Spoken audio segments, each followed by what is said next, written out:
gastar. Eu não gosto da palavra gastar. Eu ia falo falar de isso agora também. investir. Eu não gosto da palavra gastar. O Luciano Subirá fala muito ela, eu entendo o contexto que ele fala. Eu, particularmente, prefiro a palavra investir quando se trata de Deus. Mas, como um jovem pode investir ou gastar toda a sua energia, sua juventude, servindo a Deus? Então, eu acredito que, primeira coisa, você tem que ter o seu tempo de qualidade com Deus. Sim. Muito importante. Sim. Mas como assim, Nicole? Tempo de qualidade. Orar, jejuar, Sim. ler a Bíblia. Sim. Ler livros, eu tava todo de olho na prateleira do Pastor Mário. Já peguei um livro emprestado, Já entendeu? pegou um livro aí, gente. Discipulado Radical. Esse livro é bom. Discipulado Radical. Ela já tá Você lendo, investir. Tem um monte de frase do livro, ela tá fechando, já foi falando. Você realmente ter esse tempo a sós com Deus. Lógico que é importante você ter o tempo com a igreja, chama com chama, brasa com brasa, é muito importante. Mas você ter o seu tempo a sós com Deus também é muito importante. Porque ali Deus vai falar literalmente com você. É diferente você e Deus, É muito diferente. A segunda coisa é dar o melhor de si em tudo que você fizer para Deus. Uau! Eu acredito que a gente não pode, nada na nossa vida a gente deve fazer de qualquer jeito ou pela metade. Uau! Para Deus, então, é aí que a gente tem que dar literalmente o nosso máximo. Com certeza. Não é só o que tá na média, não é só o que tá bom. Tem que dar acima da média. Não é o que todo mundo tá fazendo, né? Porque foi exatamente o que Deus fez por nós. João 3,16. Porque Deus amou o mundo de tal maneira que deu seu Filho unigênito, para que todo aquele que nele crê não pereça, mas tenha vida eterna. Deus não deu o que estava sobrando, aquilo que era... Ele deu o melhor dele, né? Ele deu tudo que ele tinha. Uau. O mais importante, ele entregou. Filho. Ele não deu, não foi uma entrega com reservas, né? Sim. Ele deu literalmente tudo. Uhum. Então, eu acredito que nós temos que literalmente entregar tudo para Deus, o nosso melhor, não fazer de qualquer forma. Coloquei também aqui estar disposto a servir a todas as pessoas. Não só pessoas que nos amam e aparentemente são fáceis de lidar, mas principalmente aquelas pessoas que a gente considera mais difícil. Sabe aquela pessoa que a gente acha que é uma pedra no nosso sapato? Sim. As pessoas que a gente... Cara, é complicado. Complicado. Dele. Essas são as pessoas, porque literalmente eu sou essa pessoa difícil que Deus decidiu amar. Uau, verdade.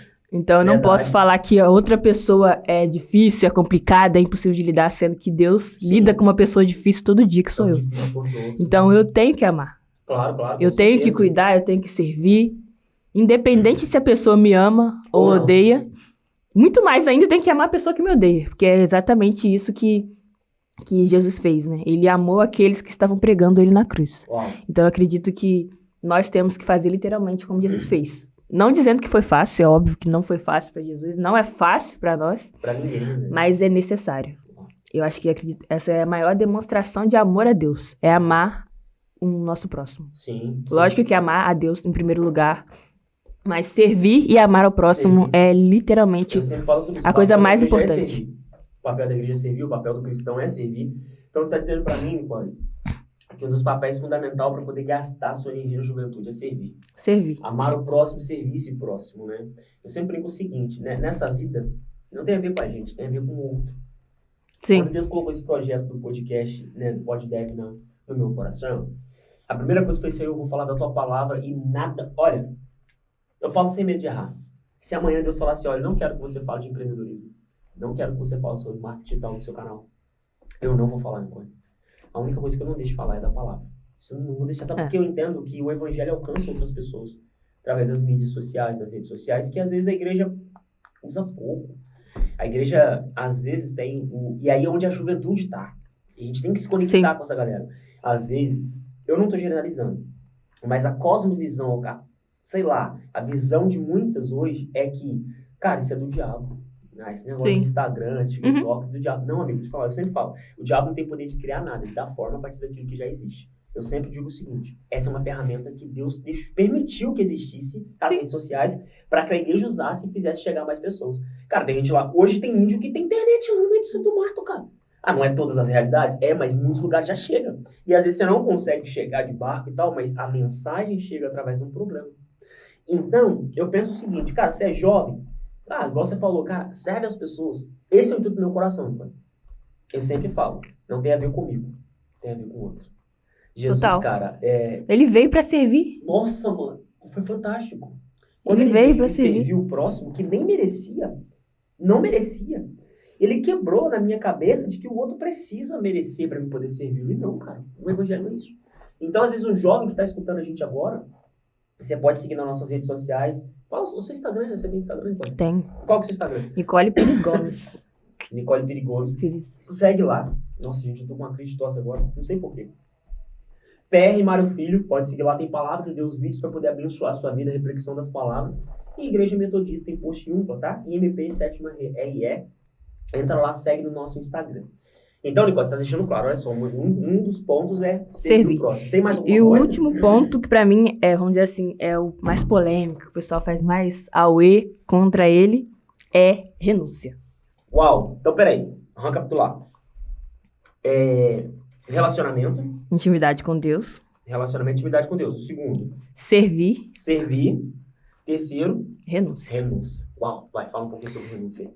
Então, renúncia é negar a si mesmo e não fazer aquilo que eu realmente quero fazer. Como assim, agora? Negar a si mesmo e não fazer aquilo que realmente quer. Porque nós, como seres humanos, nós temos as nossas próprias vontades, claro. Nós temos desejos, nós temos o nosso querer, nós temos a nossa vontade. Sim. Mas a partir do momento que eu decido viver para Deus, eu perco aquela questão de, eu tenho livre-arbítrio. Sim. Porque eu já escolhi o meu lado. Sim.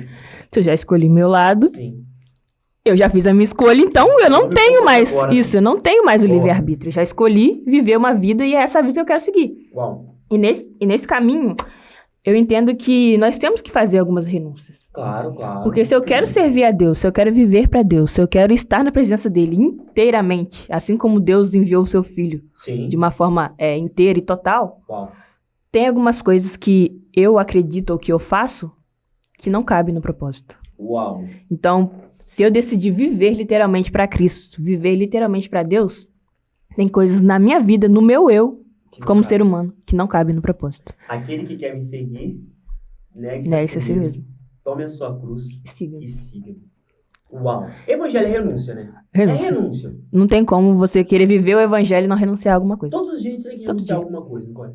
Todos os dias a gente tem que renunciar a alguma coisa. E se a gente não renuncia, cara, que evangelho é esse que não transforma a minha vida nem a sua? Eu falo, o evangelho, a Bíblia diz, o evangelho é o poder de Deus. Eu tive uma vida desgraçada, miserável, pecadora. A Nicole também. Você que está me assistindo aí também. Todos, a Bíblia diz assim, porque todos pecamos e fomos destituídos de Deus. Porque o salário do pecado é a morte, mas o dom gratuito de Deus é a vida eterna. Se não fosse a graça do Senhor manifestada através de Jesus, meu amigo, estávamos lascados. A gente estava enrolado. Não. E aí, o que eu pego de ponto de motivação? Cara, essa graça me alcançou sem eu merecer. Eu recebi um perdão sem eu merecer. A justiça de Deus, que era que eu merecia, Deus não me deu, graças a Deus. E a graça, que é uma coisa que eu não merecia, Ele também me deu, graças a Deus. Cara, o básico, eu vou renunciar aquilo que eu posso em nome dele. Como que eu não vou renunciar depois de tudo? Não tem como, mano. É muita vantagem pra gente. A gente ainda sai no lucro. Eu e você estamos à vantagem. Ele é eterno. Não precisa de mim. Cara, então você olha, sabe, quando você falou de renúncia, mas aí muitos não querem renunciar, por exemplo, a Netflix, o TikTok, né, as redes sociais, a amizade errada, sim, né, andar com pessoas erradas, o relacionamento errado, não quer renunciar. E aí, às vezes, não consegue servir a Deus na sua juventude, porque não renuncia. Uau. Exatamente.